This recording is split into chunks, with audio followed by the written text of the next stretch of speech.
우리 모두가 원하는 소원은 아마 한마디로 말하면 행복일 겁니다.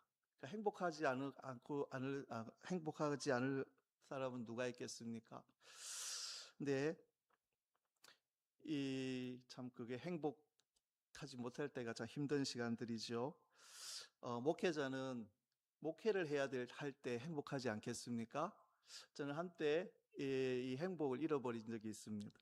그래서 나는 더 이상 이제 목회 못하는가 보다 생각하고, 제가 가지고 있는, 이제 제가 산에 들어갈 때까지 또 책을 끌고 다녔는데, 이제 산에서 내려오면서 나는 이제 목회 안 되는가 보다 하고, 책도 이제 다른 주위의 목사님들 다 나눠주고 이제 공장에 들어가서 일해야 되겠다. 그럴 때 또 하나님께서 길을 열어주셔서 또 구미로 가게 되고, 또 우리 이 명성교회까지 이렇게 오게 되었는데, 참 우리 이 명성교회에서 저는 참 행복했습니다.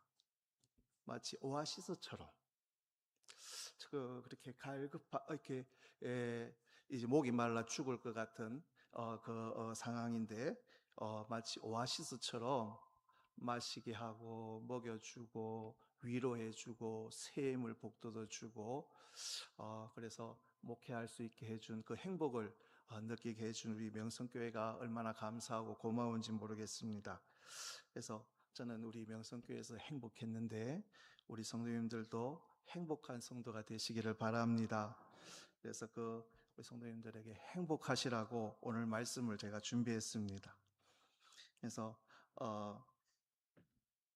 우리 성도님들도 행복하시고 성도님들의 가정과 자녀가 행복하시기를 축원합니다. 네, 이렇게 모든 사람들이 원하는 행복한 삶 어떻게 살 수 있는가? 오늘 우리가 시편 말씀을 읽었는데, 이 시편의 1편의 말씀이 중요한 이유가, 우리가 그토록 원하는 행복한 삶을 사는 비결이 여기에 들어 있습니다. 시편 1편과 2편은 150편 전체에 해당하는, 시편 전체의 서론에 해당하는 부분입니다. 그래서 보면 시편을 이렇게 쭉 보면 다른 이 시편들은 다 제목이 있는데 1편과 2편은 제목이 없습니다. 그 서론이기 때문입니다. 그래서 이 방대한 시편이 아주 짧은 한마디로 시작을 하는데, 복 있는 사람은. 그래서 이 말을 오늘의 우리 현대에 와닿게 표현한다면 이렇게 표현할 수 있을 것 같습니다. 가장 행복한 사람은. 그래서 우리 명성교회 성도님들이 행복한 삶, 행복한 신앙생활 하시기를 바랍니다. 보면 참 이 교회는 많은데 이 행복하게 신앙생활 하지 못하는 경우들 너무나 많이 보는 것 같습니다. 얼마 전에 제가 이제 교회 이렇게 교회 앞에서 택시를 이렇게 탔는데, 교회 앞에서 이제 택시를 타고 가는데 기사님이 목사님이세요라고 묻는 거예요. 그래서 저한테 이제 목사냐고 묻는 분들이 자주 있습니다. 제가 이렇게 인상이 좋아서 그런지 몰라도 그래가지고 그래서 제가 예수 믿는 분이세요? 그러니까 이분이 우리 권사는 교회 열심히 다닙니다. 이러는 거예요. 우리 권사는 하는 거 보니까 이제 자기 아내를 말하는 것 같아서, 아내분이 권사님이세요? 그러니까 그렇다는 거예요. 그러면서 기사님은, 그러니까 이제 자기는 이제 그냥 뭐 집사입니다. 그렇게 이제 이야기를 하는데, 그러면 어느 교회 다니시냐? 그러니까 교회를 이 교회 되고 저 교회 되고 하는 거예요. 전 이제 여기 아직까지도 교회가 어디 있는지는 이 정읍에 있는 교회들을 잘 모르는데, 이 교회를 말했다가 저 교회를 말했다가 하더라고요. 그래서 가만히 들어보니까 이제 이분들이 교회를 떠다니신 거예요. 떠돌아서 여기 갔다가 저기 갔다가.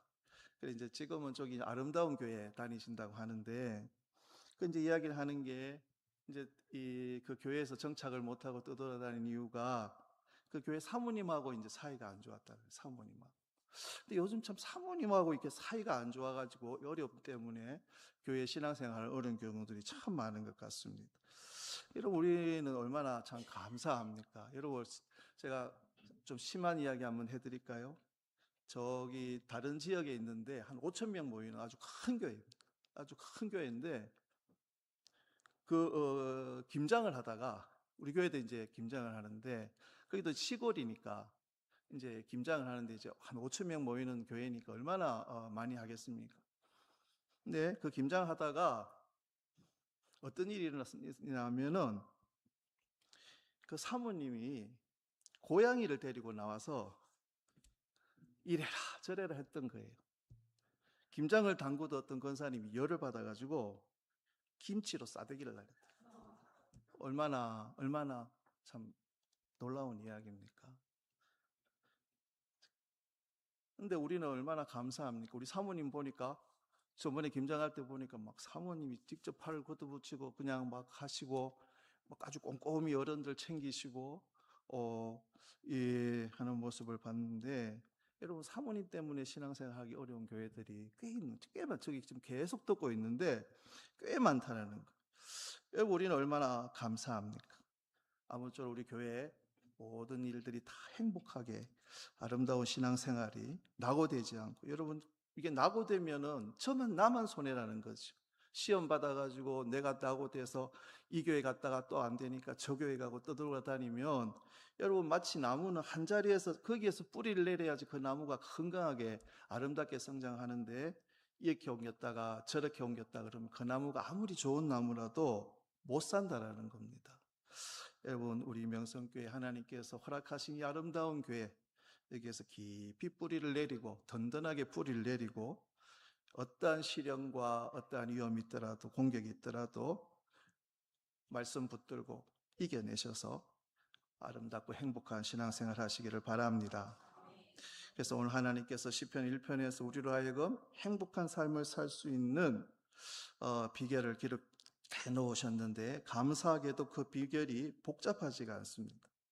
아주 간단합니다. 두 가지를 기억하고 지키면 되는데 하나는 하지 말아야 할 것, 또 하나는 반드시 해야 할 겁니다. 그러니까 우리가 올바른 신앙생활 한다는 것이 하나님께서 하라는 거 하고 하지 말라는 거 안 하면 되는데 참 우리의 고집이 욕심이 참 우리 스스로를 어렵게 만듭니다. 그래서 행복한 삶을 살기 위해서 하나님께서 말씀하시는데 먼저 하지 말아야 될 것이 세상의 흐름을 따르지 말아야 한다는 거죠. 진정으로 행복을 원한다면 하나님께서 말씀하시는데 세상의 흐름을 따르지 말아라. 오늘 1절에 복 있는 사람은 악인들의 꾀를 따르지 아니하며 죄인들의 길에 서지 아니하고 오만한 자들의 자리에 앉지 아니하고 이 짧은 문장 안에 점층법이 등장하는데요. 악인, 죄인, 오만한 자 그리고 또 하나의 점층법이 동사에서 따르고 서고 앉고 그래서 동사를 보면 어떤 것을 따라가다가 거기에 서고 그리고 그 다음에 주저앉아 버리는 점정법인데 이 동사가 묘사하는 이 주체의 점정법이 좀 이해하기 어렵습니다. 악인, 죄인, 오만한 자 이렇게 점정법으로 기록되어 있는데요. 이게 어떻게 강도를 더해가는 점정법이 될 수 있을까? 얼핏 보면 오만한 자보다 악인과 죄인이 더 강도가 센 것 같은데 근데 우리가 이 하나님과 점점 멀어져가는 이 세대를 보면 이 말씀을 우리가 비로소 이해할 수 있을 것 같습니다. 우리가 사는 이 세대를 보면 점점 어떻게 하나님과 멀어지고 있는지 처음에는 아주 조심스럽게 조금씩 악을 따라갑니다. 악을 따라가면서도 스스로 양심의 가책을 느낍니다. 그래서 누가 잘못된 행동을 지적하면 얼굴이 붉어지고 부끄러움을 느낍니다. 저희 어릴 때만 해도 뭔가 잘못한 거 있을 때 지적하고 너 이거 잘못했다 그러면 부끄러워하고 또 받아들이고 수긍했는데 근데 그렇게 악을 따라가다가 세월이 흐르면 어떻게 됩니까? 아예 죄인의 길에 죄인의 편에 서버린다는 거죠. 그러니까 나 혼자 악을 행하자니 부끄럽고 그래서 수많은 사람들이 함께 악을 행하기를 원하는 겁니다. 그러니까 죄인의 편에 서서 어떻게 됩니까? 그러면 이제 양심의 가책을 느끼지 않아도 된다는 거. 왜냐하면 다른 사람들도 다 하니까. 그래서 어떤 잘못된 거 지적하면 뭐라고 그럽니까? 왜 나한테만 그러냐고. 다른 사람들 다 하는데. 그러지 않습니까? 그러니까 이것이 사람들이 죄인의 길에 서는 이유라는 겁니다. 그러니까 죄인의 길에 서면 악을 행하는 것을 굳이 감출 필요가 없는 겁니다. 그러니까 악을 행하는 것을 부끄러워하지 않아도 됩니다. 그러니까 그 길을 걷는 무리가 너무나 많으니까 다 그러고 있으니까. 그래서 아예 대놓고 죄를 지을 수 있는 겁니다. 이게 죄인의 길에 서는 겁니다. 우리가 살아가는 이 시대를 보면 이 죄인의 길에 서는 자들이 점점 늘어나고 있습니다. 그리고 그렇게 죄인의 길에 서는 자들이 점점 많아지게 되면 마침내 그들은 오만한 자의 자리에 앉아버립니다. 그러니까 악을 부끄러워하는 것이 아니라 이제 악을 당당하게 행하는 겁니다. 오히려 의의 길을 비웃고 의의 길을 걷는 자를 비웃고 의를 행하라고 하시는 그 하나님과 그의 말씀을 잘못되었다고 공격합니다. 이것이 바로 오만한 자의 자리에 앉아버리는 겁니다. 예를 들면 우리가 볼 수 있는 게 동성애 아니겠습니까? 예전에는 그 동성애는 나타나질 않았습니다. 동성애를 하는 사람들이 스스로 자신들을 부끄럽게 여기고 드러내지 않았습니다. 그런데 이제 보면 방송에 나와서 자신이 동성애자라고 떳떳하게 드러내놓고 이야기를 합니다. 그리고 무리로 모여서 자신들이 동성애자임을 밝히고 아예 이제는 축제를 엽니다. 그런데 거기서 그치는 것이 아니라 어디까지 왔습니까? 동성애가 죄라고 하는 하나님의 가르침을 반박하고 비웃고 공격합니다. 동성애와 그들을 옹호하는 자들이 이제 오만한 자리에 앉아서 하나님을 판단하고 하나님의 말씀을 비웃는 겁니다. 오만한 자의 자리에 앉는 겁니다. 그래서 우리나라는 아직까지 지금 동성애 그 무슨 평등법 그것을 지금 저지하고 있는데 미국에 보니까 진짜 별 희한한 일들이 다 일어나더라고요. 그 연합 감리교단인데 어떤 영상을 보니까 연합 감리교단인데 그 감리교에 속한 교회인데 그 목사님이 그곳에서 20년 이상을 아무 문제 없이 목회를 했습니다. 그런데 예배 드리는 중간에 어떤 그 감리교단의 관계자가 와서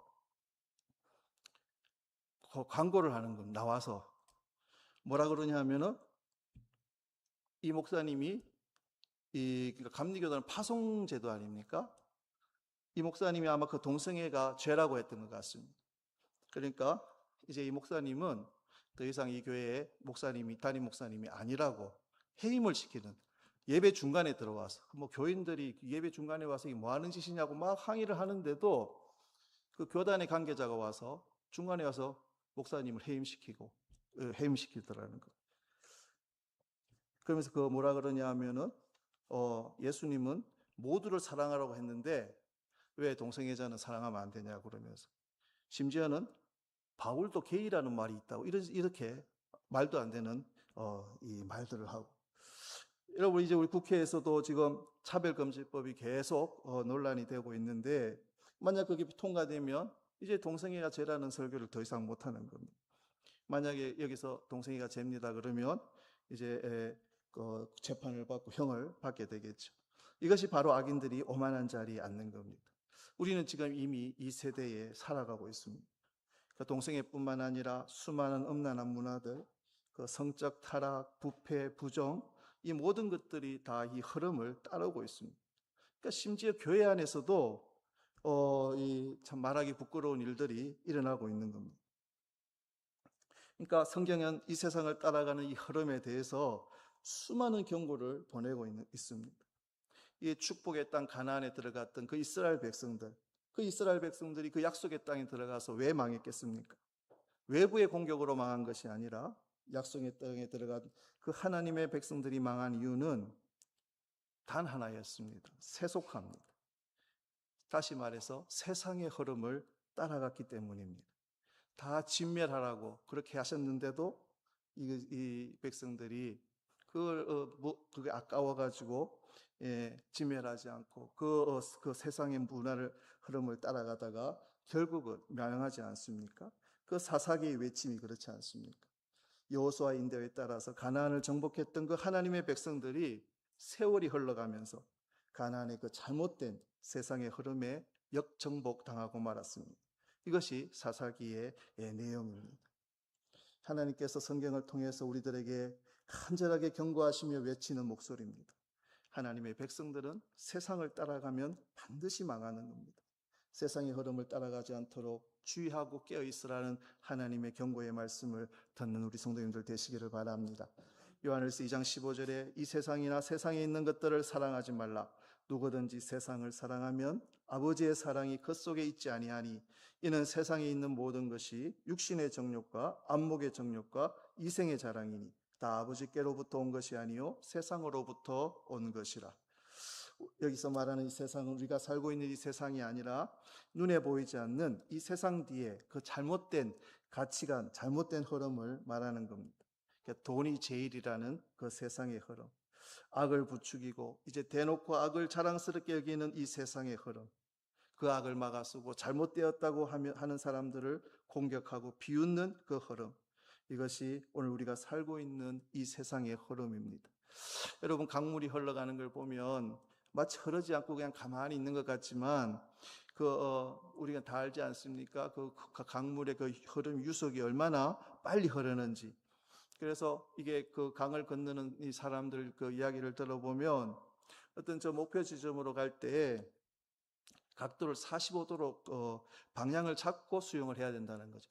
바로 가다 보면 그 유속의 흐름에 밀려가지고 엉뚱한 데로 가게 된다는 겁니다. 우리가 살고 있는 오늘날 이 세상이 가만히 있으면 거기에 머물러 있는 것이 아니라 나도 모르게 그 강물에 살기 때문에, 세상의 흐름에 살기 때문에 떠내려 가게 된다는 겁니다. 하나님은 오늘 이것을 우리에게 경고해 주시고 있는 겁니다. 그래서 사도 바울이 그 로마서에서 그 구원의 교리를 우리에게 선포한 이후에 첫 번째 적용을 우리에게 이렇게 말합니다. 로마서 12장 2절에 너희는 이 세대를 본받지 말고 오직 마음을 새롭게 함으로 변화를 받아 하나님의 선하시고 기뻐하시고 온전하신 뜻이 무엇인지 분별하도록 하라. 이 세대를 본받지 말고 이 세대의 흐름을 따르지 말라는 거죠. 흐름을 따라 살면 반드시 망하기 때문입니다. 행복해질 수가 없다라는 겁니다. 복 있는 삶, 행복한 삶을 살기를 원한다면 세상의 흐름을 따라가지 말라는 거죠. 행복한 삶을 살기 위해서는 이 세상의 흐름을 따라가지 말아야 합니다. 그리고 그 다음에 우리가 해야 할 일은 말씀의 가치관을 따라 살아야 한다는 거죠. 그래서 1절을 다시 보면 복 있는 사람은 악인들의 꾀를 따르지 아니하며 죄인들의 길에 서지 아니하고 오만한 자들의 자리에 앉지 아니하고 오직 여호와의 율법을 즐거워하여 그의 율법을 주야로 묵상하는도다. 여기서 묵상, 우리가 많이 듣는 묵상인데 이게 히브리어로 하가라는 단어인데, 이 하가라는 단어는 문자적으로는 본래 짐승이나 이 새가 음식을 먹을 때 내는 소리라는 겁니다. 그래서 보면 그 짐승들이 걔가 지가 좋아하는 거 이렇게 음식을 먹게 되면 어르르 하고 소리 내지 않습니까? 새들은 구구하고 소리 내는데 이게 본래 그 하가 묵상이라는 그 뜻인데, 또 우리가 이 묵상을 되새김질에 비유를 하기도 합니다. 그래서 소가 여러 개의 위가 있는데 그 풀을 먹고 난 다음에 그 음식을 앉아서 오랫동안 되새김질을 한다는 거죠. 그래서 이 말씀을 되새김질해서 하나님의 말씀이 그 말하는 그 가치관을 내 마음에 심어서 그 말씀대로 살아가는 것, 그것이 바로 여기서 말하는 묵상의 뜻입니다. 그래서 우리가 이 세상의 가치관을 따르지 않고 행복한 삶을 사는 비결은 이 하나님의 말씀을 묵상해야 된다, 하가해야 된다는 거죠. 그 배고픈 짐승들이 먹이를 씹고 맛보고 삼켜서 되새김질해서 모든 양분을 몸에 흡수하듯이 우리 믿는 사람들은 하나님의 말씀을 그렇게 대해야 한다는 겁니다. 그 말씀이 정말 나를 살리는 말씀으로 그 믿고 그 말씀을 즐거워하고 그 말씀을 내 삶에 그대로 적용하고 그 말씀대로 살기 위해 노력하는, 이것이 바로 묵상의 뜻이고, 하나님은 이것이 바로 우리 믿는 자들, 우리의 하나님의 백성들이 행복한 삶을 사는 비결이라고 말씀하고 있습니다. 그러니까 우리가 스스로 늘 살펴봐야 할 줄 압니다. 나는 하나님의 말씀을 세상의 흐름을 따르지 않고 이렇게 하가 묵상하고 있는지. 지금까지 우리는 오랫동안 신앙생활 해왔습니다. 하나님의 말씀으로 인해서 나의 생각과 가치관이 바뀐 것이 무엇인지 우리는 서로를 살펴봐야 할 줄 압니다. 여러분, 우리가 돈을 놓고 한번 생각해 보면 대답이 나옵니다. 그러니까 이 세상의 가장 강력한 그 흐름, 그 가치관 가운데 가장 강력한 흐름은 성경에서는 돈이라고 말을 하고 있습니다. 그러니까 오죽했으면 예수님이 돈을 하나님과 비교하셨을까요? 마태복음 6장 24절에 보니까 한 사람이 두 주인을 섬기지 못할 것이니 혹 이를 미워하고 저를 사랑하거나 혹 이를 중히 여기고 저를 경히 여김이라. 너희가 하나님과 재물을 겸하여 섬기지 못하느니라. 우리 마음에는 소원이 있습니다. 두 가지를 다 섬기고 싶은 겁니다. 하나님의 은혜도 받고 싶고 또 돈도 많이 가지고 그것을 또한 누리고 싶은 것. 물론 우리가 부유하게 사는 것 하나님의 은혜고 하나님의 복입니다. 그런데 예수님께서는 그 두 가지를 다 동시에 섬기는 것은 불가능하다고 말씀하십니다. 그러니까 돈을 섬기든지 하나님을 섬기든지 둘 중 하나를 택해야 된다는 겁니다. 그러니까 성경에 보면 하나님과 동등하게 그 저울에 올려놓는 것은 이 재물, 돈밖에 없습니다. 그래서 우리가 신앙생활하고 하나님의 말씀을 읽고 새기고 그것을 삶으로 살아가는데 돈에 대한 나의 자세는 어떠한지 우리가 살펴봐야 할 줄 압니다. 바뀐 게 없다면 우리는 여전히 세상을 따르고 있는 겁니다. 보면 왜 우리나라 사람들도 어떤 잘 이렇게 나누기도 하는데 외국 사람들은 참 보면은 이 기부를 참 많이 하는 것 같습니다. 그래서 보면 외국 학교 이런 데 보면 이제 장학금, 저희 애도 지금 외국에서 공부하고 있는데 그 학비가 굉장히 비싸지 않습니까? 저희 아이 같은 경우에는 제가 몰랐는데 이번에 이야기를 해주는데 1년에 5만 9천 불이라는 거죠. 5만 9천 불이면 한 8천만 원이 넘습니다. 그러니까 저희 아이가 5만 불을 지금 장학금으로 받고 있는데 1년에 그 아이가 7천만 원을 장학금으로 받고 있는 겁니다. 그 장학금을 누가 다 주겠습니까? 다 이렇게 기부받는 거 아니겠습니까?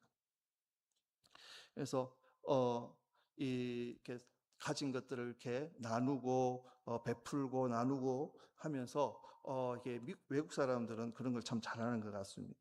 근데 우리나라는 보면 그런 게 좀 이게 드물지 않나 하는 생각을 합니다.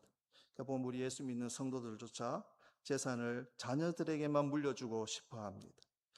그러니까 보면 제가 아는 요즘에 형제들끼리가 우애가 있는 집이 좀 많지 않더라고요. 드물지 않습니까? 어떤 형제가 굉장히 화목하게 우애 있게 사는 집을 봐서 어떻게 해서 그렇게 형제들이 요즘에 형제들끼리 그렇게 사이좋게 지내기가 쉽지 않은데 어떻게 그렇게 지내냐 그러니까 우리는 물려받은 게 없다 그러더라고요.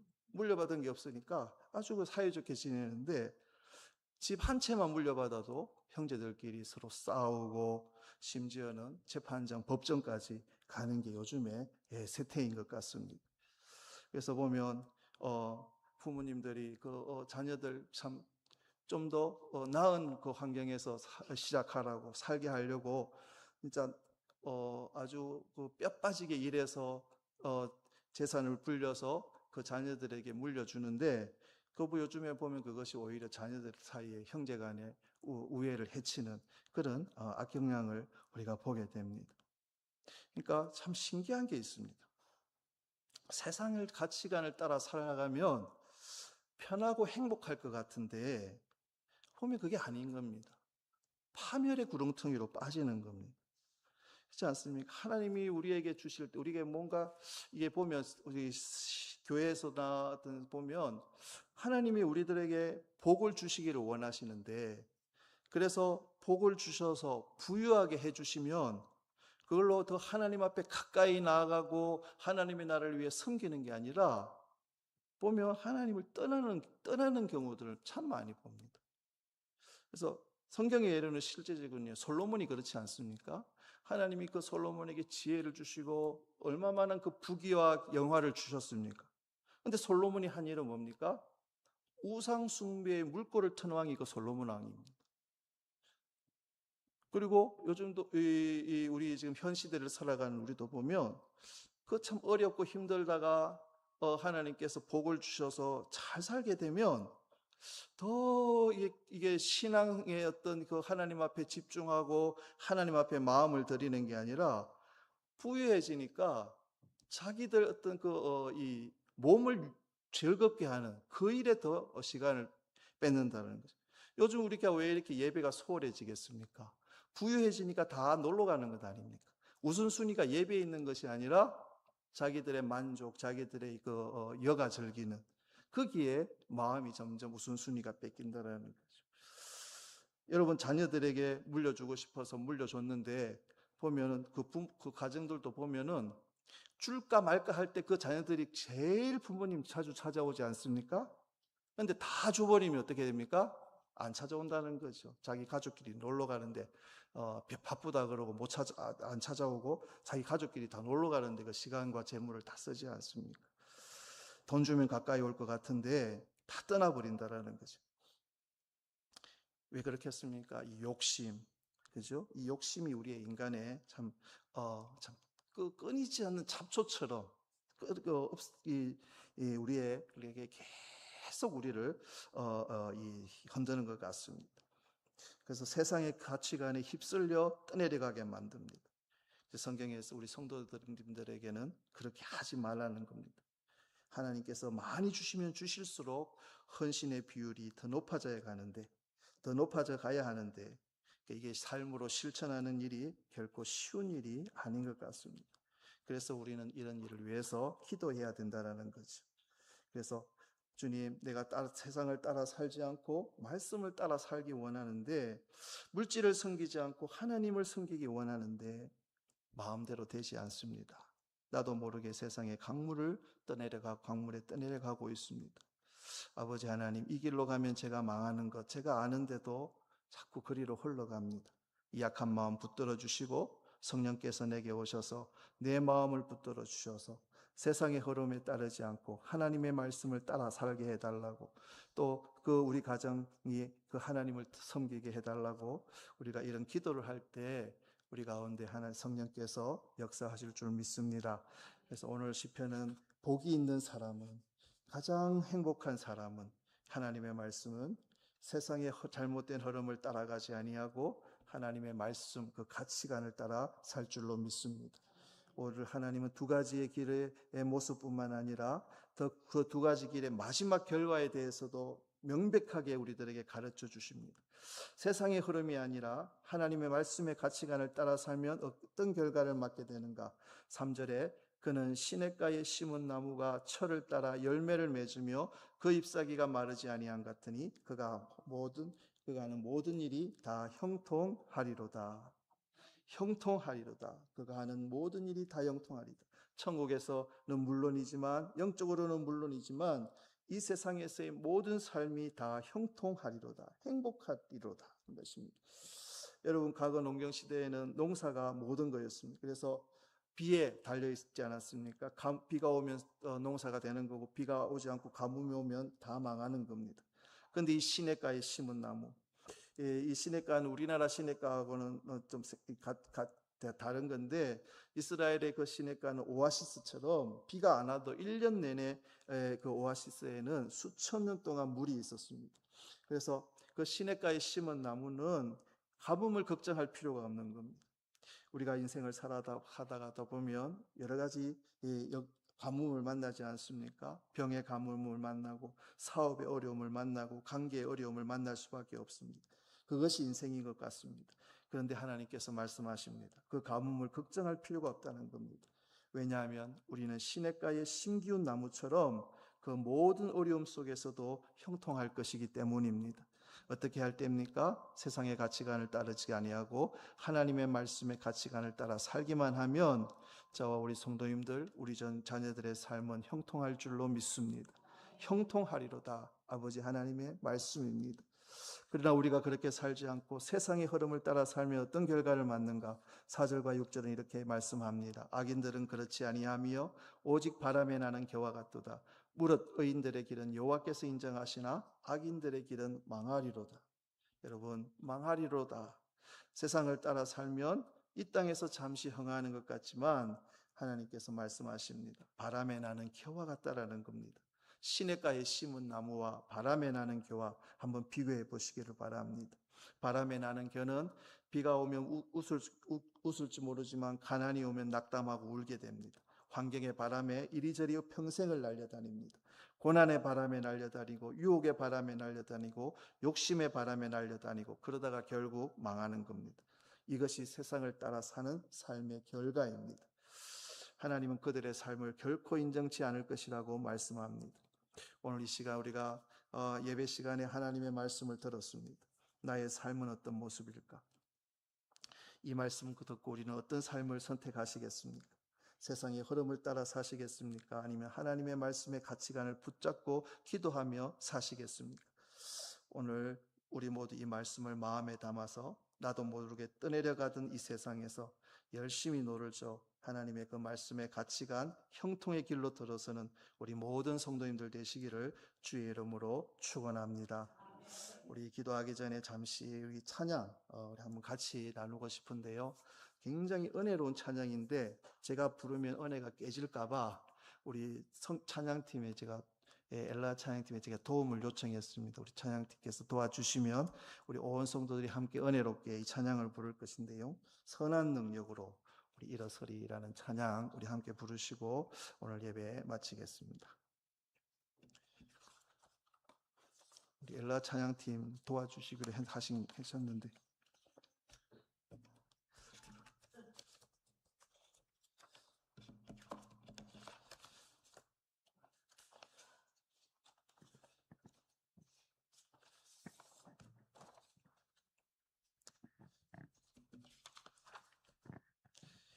이 찬양이 주 선한 능력으로 안으시네라는 이 찬양이 그 독일 그 나치 정권에 있을 때 그 나치 정권에 저항했던 본헤퍼 목사님이 이 시를 지은 내용입니다.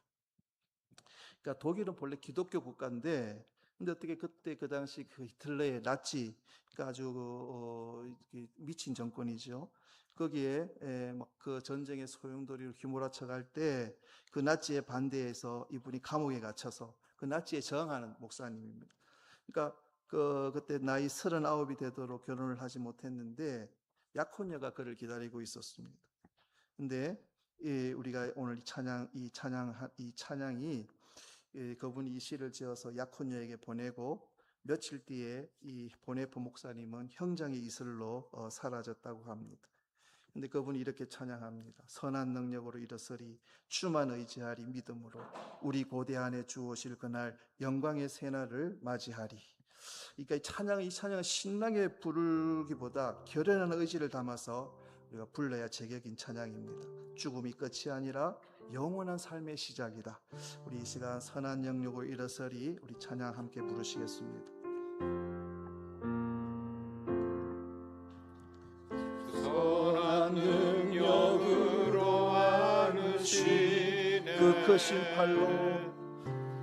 크신 팔로 날 붙드시네 절망 속에도 흔들리지 않고 사랑하는 주 얼굴 구하리 선한 능력으로 일어서리 주만 의지하리 믿음으로 우리 고대 안에 주 오실 그날 영광의 새날을 맞이하리 이전의 괴로움 날 애워싸고 고난의 길을 걷는다 해도 주님께 모두 맡긴 우리 영혼 끝내 승리의 날을 맞으리 선한 능력으로 일어서리 주만 의지하리 믿음으로 우리 고대 안에 주 오실 그날 영광의 새날을 맞이하리. 주님이 마신 고난의 쓴 잔을 우리도 감사하며 받으리. 주님의 남은 고난 채워가며 예수와 복음 위에 살리라. 선한 능력으로 일어서리. 선한 능력으로 일어서리. 주만 의지하리. 믿음으로 우리 고대 안에 주오실 승리의 새날을 맞이하리. 승리의 새날을 맞이하리. 기도하시겠습니다.